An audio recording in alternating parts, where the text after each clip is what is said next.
gmna uses artificial intelligence for generated speech, visuals, and production. AI-generated content may contain errors. Please verify important information before making decisions or taking action.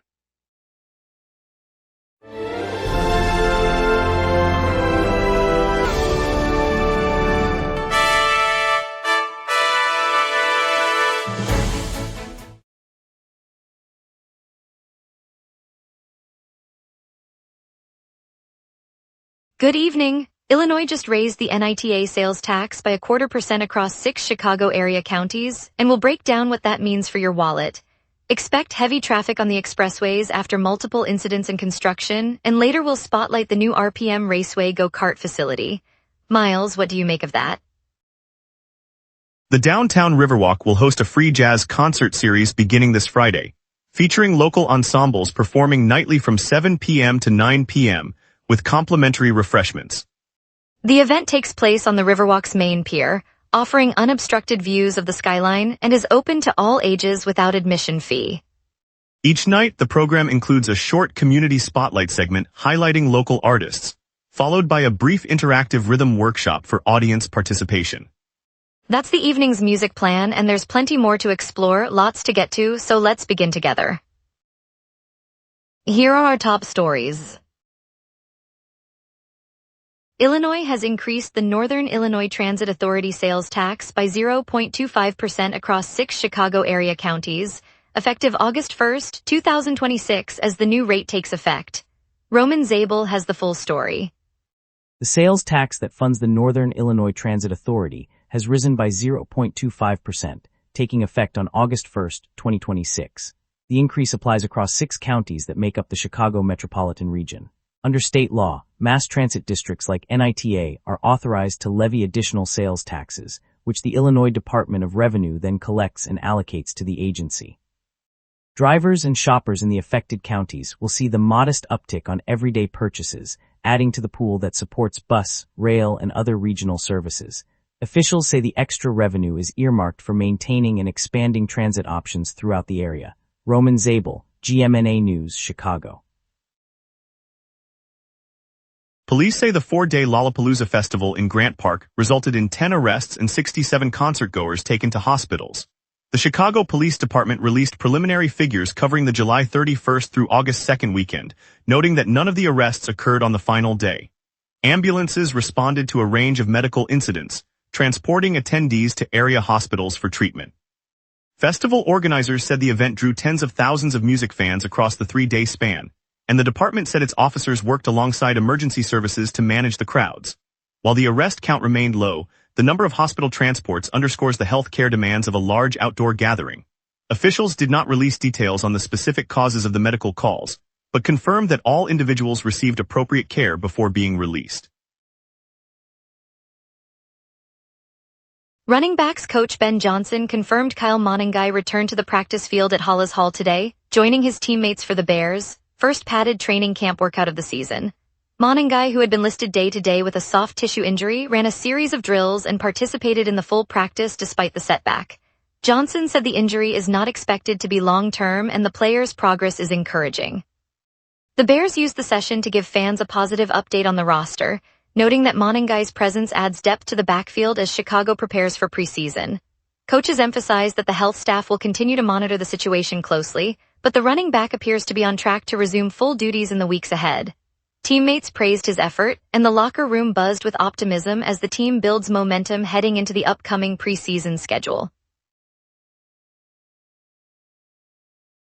The U.S. Air Force Thunderbirds will return to Chicago's Air and Water Show in August 2026, drawing 1 million spectators and marking a consecutive appearance, ending the alternation with the Blue Angels. Imani Whitfield has the full story. Jets from the U.S. Air Force Thunderbirds are rolling onto the lakefront today, their sleek silver jets gleaming against the August sky. After a year with the Navy Blue Angels, the Thunderbirds return for a second straight showing, ending the long-standing practice of swapping the headline act each summer. Organizers from the Chicago Department of Cultural Affairs say the lineup will feature the classic formation passes, low-altitude dives, and the signature bomb burst that crowds have come to expect. With more than 1 million spectators expected along the shoreline, The atmosphere is already electric, families and tourists gathering on the sand and boardwalks. The show promises to keep the sky buzzing for the next few hours. Imani Whitfield, GMNA News, Lakefront. Chicago Bears safety Kobe Bryant was carted off the practice field at Hollis Hall early Monday after sustaining a non-contact injury during one-on-one drills. The incident occurred while the team was running through its preseason routine, and medical staff immediately escorted Bryant from the field on a stretcher. Bryant, who entered the league on a 3-year contract signed this offseason, was evaluated on site before being taken to a nearby hospital for further testing. Coaches declined to detail the nature of the injury, but confirmed the player will miss the remainder of the practice session. The Bears have not announced a timetable for his return, and the team's medical department will release an update once a diagnosis is finalized. The injury adds a setback to a roster already dealing with several off-season moves. Coming up, we'll break down the White Sox's new reliever from the Mets and what it means for the roster. We will be right back. If you run a venue, a comedy night, a concert, a fundraiser, you already know the hardest part isn't the show. It's selling the seats. Theaterfiller changes that. In minutes, you're set up with your own ticketing page, QR code delivery, and a door scanner. No technical headaches. No middleman taking a cut of your night. Your event, your tickets, your revenue. Go to theaterfiller.com and fill every seat. Welcome back. The White Sox sealed a deal with the New York Mets just before the 5 p.m. Central Time trade deadline, adding right-hand reliever Huascar Brazoban to the Chicago bullpen. The 36-year-old pitcher arrives with a 2.56 earned run average over 46 appearances this season, a profile the club hopes will fortify its late-inning options. Trade details were confirmed by veteran reporter Ken Rosenthal, who said the Mets received a player to be named later in cash considerations. Chicago's front office moved quickly, knowing the deadline looms hard for teams eyeing a postseason push. Brazoban joins a bullpen already featuring several key arms, and his experience could prove valuable as the White Sox chase a playoff berth. The transaction was finalized earlier today, giving fans a fresh storyline as the regular season winds down. Southwest Airlines Flight 1243 experienced loss of air pressure in both nose gear tires on landing at Midway Airport, prompting smoke and a tow by Chicago Fire Department crews. No injuries reported. Grady Sokolowski has the full story. Both nose gear tires deflated as the Southwest jet touched down at Midway, sending a plume of smoke from the wheel wells. The aircraft, Flight 1243, had come in from Fort Myers, Florida, and pilots declared an emergency once the pressure loss was confirmed. Fire crews met the plane on the runway, secured the cabin, and began a controlled evacuation, though no passengers or crew were hurt. Ground crews then attached a tow tug and moved the aircraft off the active strip while mechanics inspected the gear. The incident caused a brief delay for arriving flights, but operations resumed after the jet was cleared. Grady Sokolowski, GMNA News, Midway. After a rain-soaked weekend, Grant Park is left battered from the conclusion of Lollapalooza.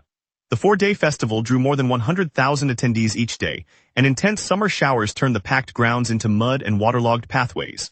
City crews began emergency cleanup on Sunday night, pulling debris, drying the fields, and restoring drainage before the park reopens for the summer concert series. Officials said the combination of heavy rain and dense crowds strained the grass and paved areas, requiring additional reseeding and sand replacement. The festival's organizers pledged to work with the Department of Streets and Sanitation to repair damage, while nearby neighborhoods reported traffic snarls and parking shortages during the event. Grant Park officials expect full restoration to take several weeks, but plan to have the main lawn ready for upcoming community events. Wishbone Chicago, the West Loop spot that opened in 1990, will shutter its doors after 36 years of service. Co-owners Joel Nixon and Julie Nixon confirmed today that the restaurant plans to close later this year, ending a 3-decade run that has become a fixture for downtown diners. The 1800 West Grand location, known for its classic American fare and neighborhood vibe, will cease operations following a final service slated for some time in the fall. The owners said the decision reflects shifting market conditions and personal considerations, though they expressed gratitude to staff and patrons who have supported the eatery since its debut. Its departure will leave a gap in the West Loop's culinary landscape, where few venues have survived 3 decades. Wishbone's closure marks the loss of another long-standing West Loop institution as the neighborhood continues to evolve. Cubs have added right-hander Ryan Zefferjon from the Angels as the trade deadline approaches, bolstering a bullpen that posted a 3.66 ERA over 45 appearances this season. Grady Sokolowski has the full story. Chicago's bullpen gets a fresh arm as the Cubs bring right-hander Ryan Zefferjon over from the Angels, finalizing the deal just before the July 31st deadline. Zefferjon arrived after logging 45 appearances this season, posting a 3.66 earned run average, a 4.3 win-loss record, and racking up 75 strikeouts over 51.2 innings. The move is aimed at shoring up the reliever core as the club eyes a stretch run push toward a second consecutive postseason berth. General Manager Jeff Passan confirmed the trade was part of a broader effort to tighten the roster ahead of the final weeks of the regular season. Grady Sokolowski, GMNA News, Chicago. Now let's turn to the forecast and see how tonight's rain might affect your plans. A steady high-pressure ridge and a northwest jet keep tonight's clear skies and mild temperatures locked in. On this date, the all-time high reached 88 degrees in 2024, a brief spike during a late summer heat wave that pushed several neighboring cities above 90. The record low, 55 degrees set in 2022, fell during an unseasonal cold snap that followed a strong cold front from the northwest. By comparison, the climatological average high hovers around 77 degrees and the average low near 64, leaving today's expected 77 high and 63 low comfortably within normal range. The live radar screen is completely quiet across the metropolitan area, with no echoes indicating rain or snow. A high-pressure ridge sitting over the Great Lakes supplies dry, subsiding air, while the northwest jet aloft is moving at a moderate pace that suppresses any surface disturbances. With the ridge holding steady, no precipitation is expected to develop, and the clear sky will persist through the evening. At 6 p.m., the city sits at 75 degrees with a clear sky, humidity 72%, and a gentle east wind of 7 miles per hour. A near-average pressure system is holding steady, anchored by a broad high-pressure ridge that extends from the upper Midwest into the Great Lakes. Overhead, a northwest jet stream flows at about 38 miles per hour, capping any upward motion and keeping moisture locked aloft. That combination produces the calm, dry air we feel right now and guarantees no showers through the night. The UV index reads 7, and no weather alerts are active. Winds will remain light, never exceeding 10 miles per hour from the southeast, and temperatures will dip to 63 after midnight before a modest rise toward sunrise.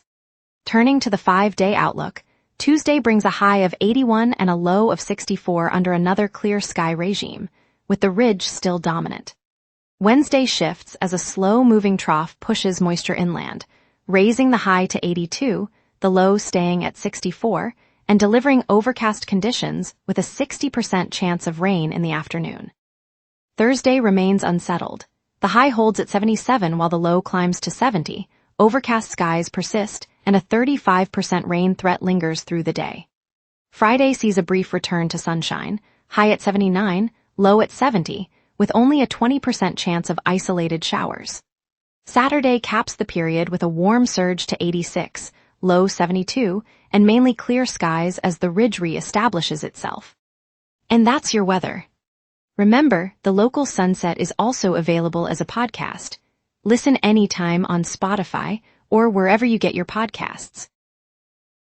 Traffic building with multiple incidents. The new RPM Raceway go-kart track opens soon, and the Cubs are reshaping their bullpen. We will be right back. If you run a venue, a comedy night, a concert, a fundraiser, you already know the hardest part isn't the show. It's selling the seats.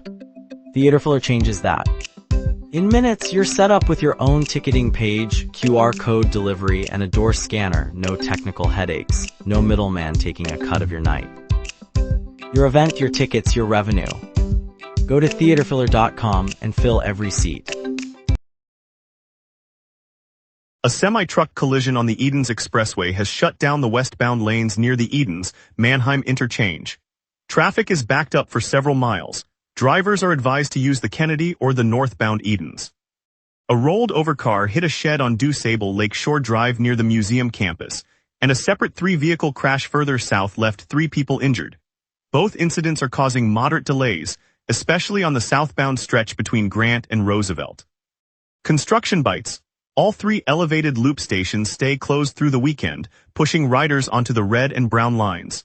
The Ohio Street ramp to the Dan Ryan Expressway is closed for repairs, and the Ontario Street ramp to the Kennedy will be shut. Metra is dealing with signal problems on several lines, creating hold-ups and a reduced schedule. CTA crews continue work on the State and Lake Station project, keeping the southbound platform closed and limiting train frequency.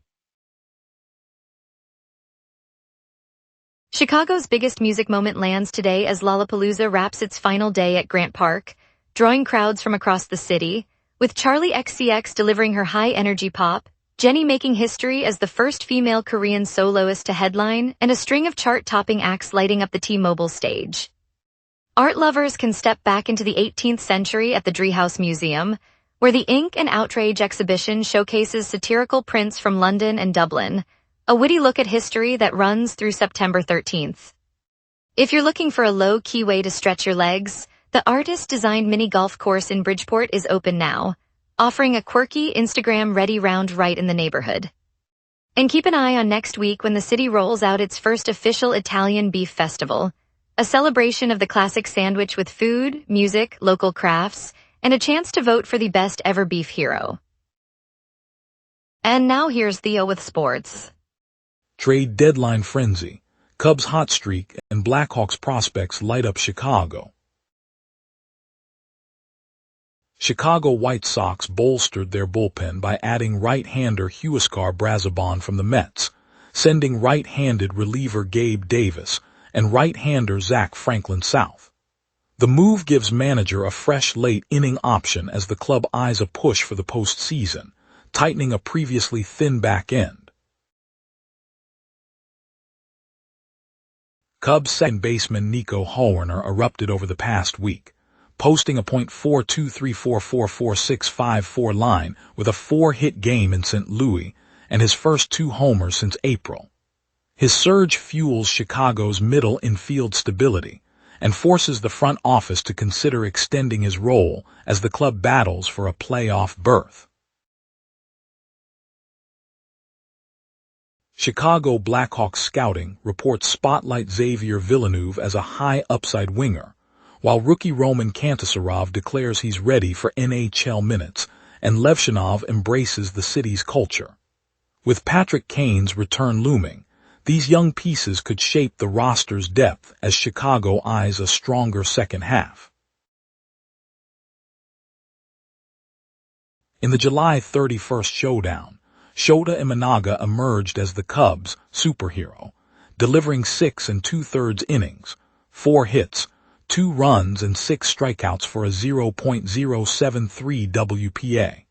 His poise under pressure underscores his role as a rotation anchor as Chicago chases the playoff race.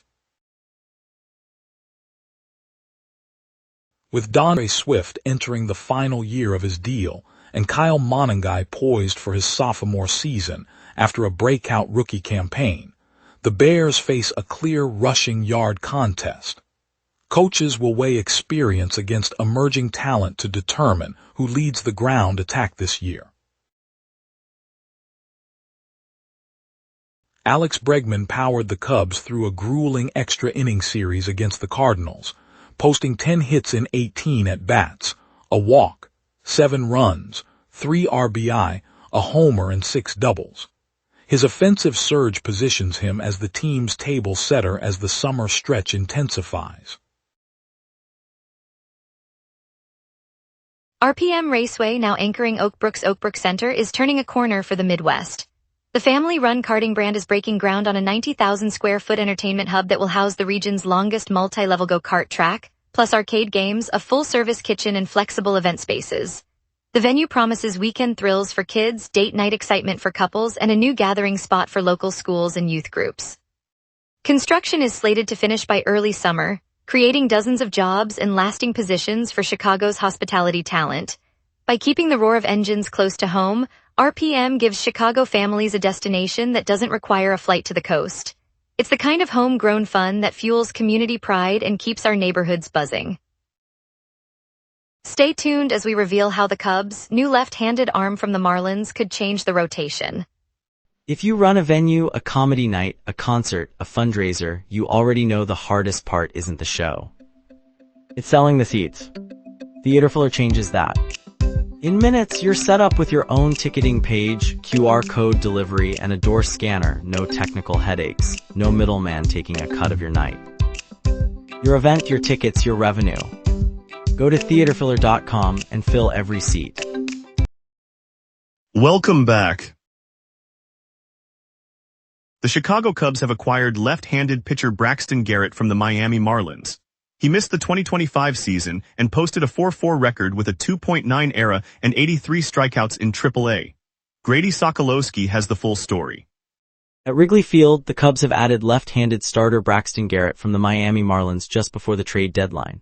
Garrett spent last season rehabbing after missing the 2025 campaign, then logged 16 AAA outings in Jacksonville where he posted a 4.4 win-loss record, a 2.9 ERA, and 83 strikeouts over 77 and 2/3 innings. The Chicago front office said the move bolsters their rotation heading into the final stretch of the season. A Marlins spokesperson confirmed the transaction, and ESPN analyst Jeff Passan reported the exchange as a late-season acquisition. Fans gathered outside the ballpark as team officials exchanged paperwork and the new pitcher's bag was loaded onto a Cubs van. Grady Sokolowski, GMNA News, Chicago. Lorde delivered emotional statements about lingering self-doubt and mental health struggles after her Lollapalooza performance on August 1st at the Chicago Festival. Delia Vasquez has the full story.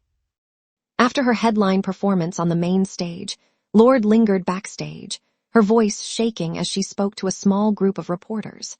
She described a lingering sense of self-doubt that resurfaced even after the roar of the crowd faded, saying the pressure to deliver can feel like a constant inner critic.